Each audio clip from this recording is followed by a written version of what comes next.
Πώς μπορώ να αλλάξω την τιμολόγηση στον τάδε πελάτη? Είναι μια ερώτηση που μου κάνουν πάρα πολύ συχνά. Με ποιο τρόπο μπορώ να αλλάξω την τιμολόγηση που έχω σε έναν ήδη υπάρχοντα πελάτη? Είναι ένα από τα δυσκολότερα κόνσεπτ και όσοι έχουν εργαστεί είτε στο freelancing είτε στο κομμάτι του επιχειρήν γενικότερα θα ξέρουν ότι δεν υπάρχει πιο δύσκολο πράγμα από το να αλλάξουμε την τιμολόγηση σε έναν πελάτη ο οποίος απολαμβάνει ήδη τις υπηρεσίες μας. Συχνά αυτό οδηγεί στο να νευριάζουμε, στο να θέλουμε να τον παρατήσουμε στον πελάτη, στο να θέλουμε να του μιλήσουμε απότομα, αλλά ποτέ μα ποτέ δεν είναι αυτή η λύση. Έχω κάνει χιλιάδες φορές αυτό το λάθος, έχω τσακωθεί με πελάτες, έχω χάσει συνεργασίες και έφτασε το σημείο στο οποίο κατάλαβα ότι ποτέ δεν ήταν πραγματικά αυτή η λύση.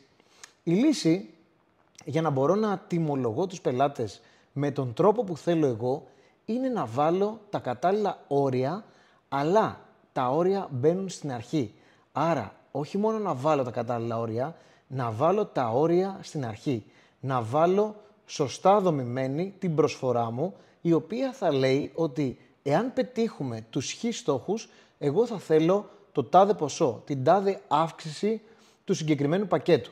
Άρα θα είναι ξεκάθαρο από την αρχή και ο επιχειρηματίας που συνεργαζόμαστε θα γνωρίζει ότι εάν πετύχουμε το τάδε KPI, τότε θα μας αξίζει να πάρουμε παραπάνω χρήματα.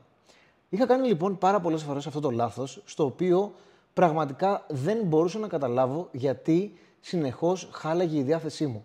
Η διάθεσή μου χάλαγε γιατί πολύ απλά δεν είχα καταλάβει ότι όταν ξεκινάς μια συνεργασία και λες ένα ποσό σε έναν πελάτη, δεν υπάρχει κανένας τρόπος να του το αλλάξεις τουλάχιστον στο δικό του μυαλό, ειδικότερα εάν συνηθίσει σε αυτό το ποσό.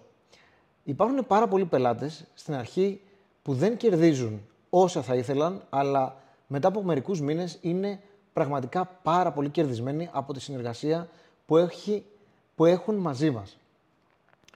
Αυτοί λοιπόν οι επιχειρηματίες δεν έχουν καμία απολύτως όρεξη να αλλάξουν την τιμολόγηση.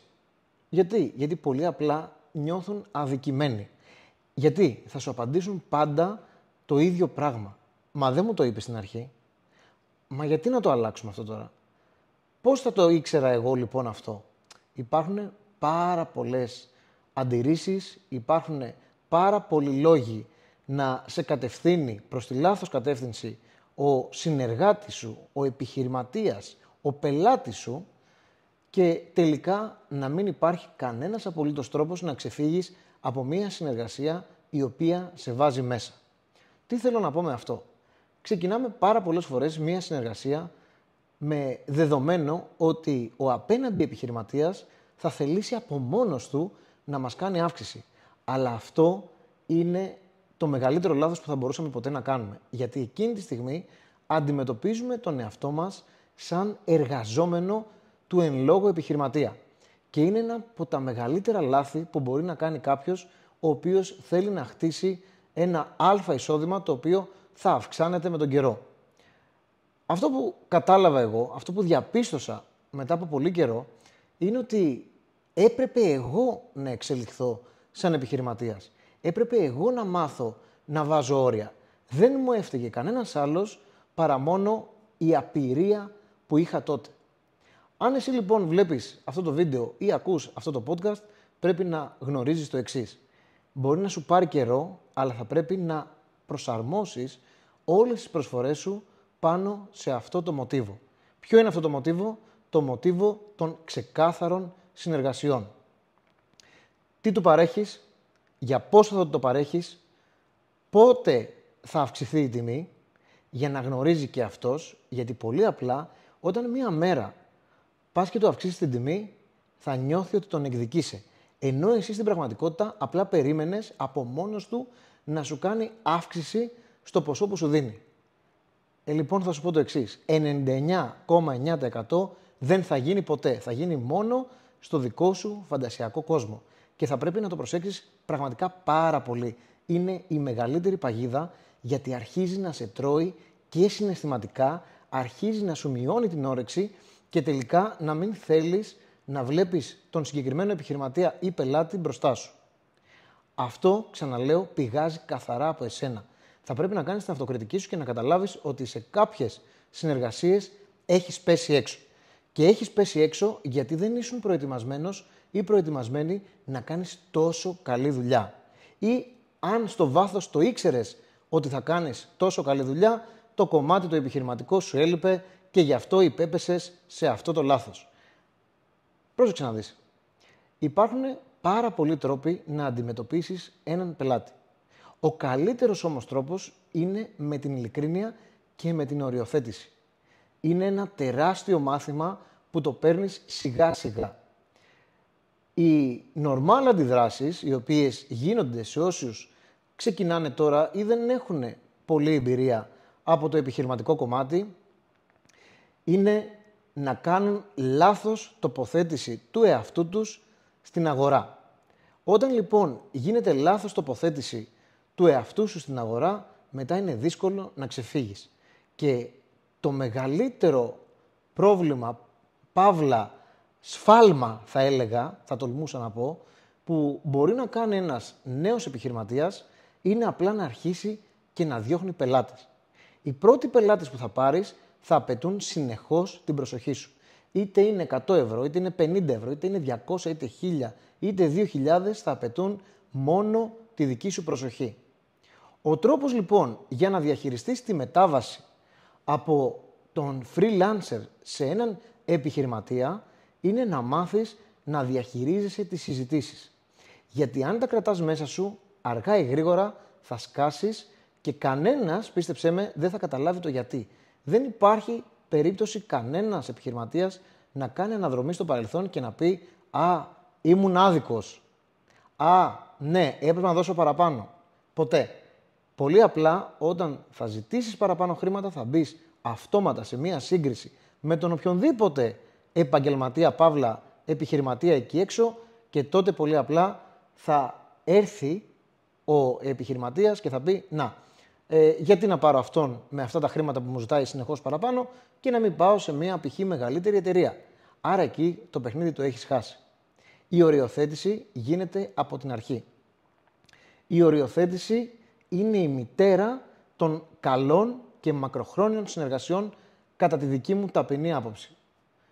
Έχω πολλά χρόνια επιχείρηση, έχω δημιουργήσει 4 brand, είμαι στον κλάδο του digital marketing εδώ και 12 χρόνια, πλέον έχω και τα δικά μου σεμινάρια, έχω και τις δικές μου εκπαιδεύσεις, έχω τα δικά μου software, αλλά και εγώ ξεκίνησα με το μοντέλο του freelancer.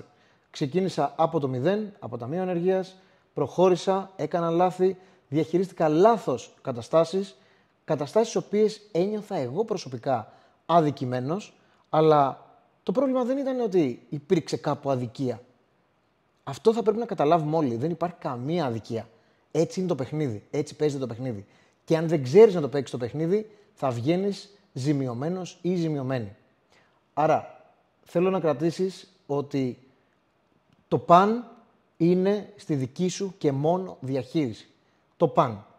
Θα πρέπει να είσαι έτοιμος ή έτοιμη να θυσιάσεις κάποιες συνεργασίες οι οποίες δεν θα το δεχτούν για κάποιες συνεργασίες οι οποίες θα το δεχτούν και θα το δεχτούν με χαρά. Άρα, όταν δίνεις τον άλλο να καταλάβει ότι ζητάς χρήματα παραπάνω γιατί είσαι σίγουρη ότι έχεις πετύχει αποτελέσματα για τη δική τους επιχείρηση, τότε δεν μπορεί κανείς να σου πει όχι. Αλλά θα πρέπει να το γνωρίζει από πριν για να έχουν μπει τα expectations στο σωστό σημείο. Εάν δεν το κάνεις αυτό, πίστεψέ με, είσαι καταδικασμένος ή καταδικασμένη να χάσεις αυτόν τον πελάτη. Το αν θα σου στοιχήσει ή όχι είναι μια άλλη ιστορία, αλλά συνήθως θα πρέπει να το κάνεις από την αρχή, γιατί είναι ένα τεράστιο κομμάτι. Θέλω να με πιστέψεις, έχω φάει πραγματικά τα νιάτα μου για να αναλύσω αυτές τις καταστάσεις και αυτό που κατάλαβα μετά από χρόνια είναι ότι δεν θα ξανανευριάσω ποτέ, δεν θα ξανακάνω ποτέ το ίδιο λάθος, γιατί πολύ απλά θα μπορώ να λέω την αλήθεια και να είμαι ρεαλιστής από την αρχή. Γνωρίζω πάρα πολύ καλά ότι στην αρχή είναι δύσκολο γιατί δεν υπάρχουν τα απαραίτητα χρήματα, είναι δύσκολο γιατί κάθε πελάτης είναι μία νίκη, είναι ένα έξτρα εισόδημα στο τέλος του μήνα, αλλά αυτό πραγματικά μετά από καιρό δεν λειτουργεί σωστά. Θέλει να οριμάσεις μέσα από αυτές τις καταστάσεις. Αλλά αν μπορείς να κρατήσεις κάτι από αυτό που ακούσα από εμένα τώρα, είναι ότι πρέπει να οριοθετείς τις συνεργασίες σου από την αρχή. Είτε είσαι freelancer, είτε είσαι εργαζόμενος, είτε είσαι επιχειρηματίας. Οριοθέτηση από την αρχή. Ακόμα και αν είσαι εργαζόμενος, μπορείς να πας σε μια εταιρεία, να διαπραγματευτείς το μισθό και να τους πεις το εξής. Εάν σε 6 μήνες, σε 4 μήνες, εγώ πετύχω το τάδε, την απόδοση αυτήν ή τους στόχους αυτούς, τότε εγώ θα χρειαστώ 200 ευρώ παραπάνω στο μισθό μου. Εάν συμφωνήσουν με τη μία, να ξέρεις ότι δεν θα στο αρνηθούν. Και αν στο αρνηθούν, με τη μία αλλάζεις δουλειά, γιατί εκεί πέρα θα καταλάβεις ότι δεν υπάρχει μέλλον για εσένα. Και το τονίζω αυτό. Δεν υπάρχει μοναδικότητα στις δουλειές αυτή τη στιγμή. Υπάρχουν χιλιάδες θέσεις εργασίας. Υπάρχουν χιλιάδες προοπτικές να βγάλεις χρήματα και να βγάλεις παραπάνω χρήματα από όσα ονειρεύεσαι κάθε μήνα, γιατί πολύ απλά έχουμε περάσει σε μια εποχή που έχουν δημιουργηθεί ατελείωτες ευκαιρίες. Αυτό που πρέπει να κάνεις λοιπόν είναι να παρακολουθείς και να είσαι μέσα σε εξελίξεις για όταν έρθει κάποια ευκαιρία μπροστά σου να την αρπάξεις. Το μέλλον σε περιμένει.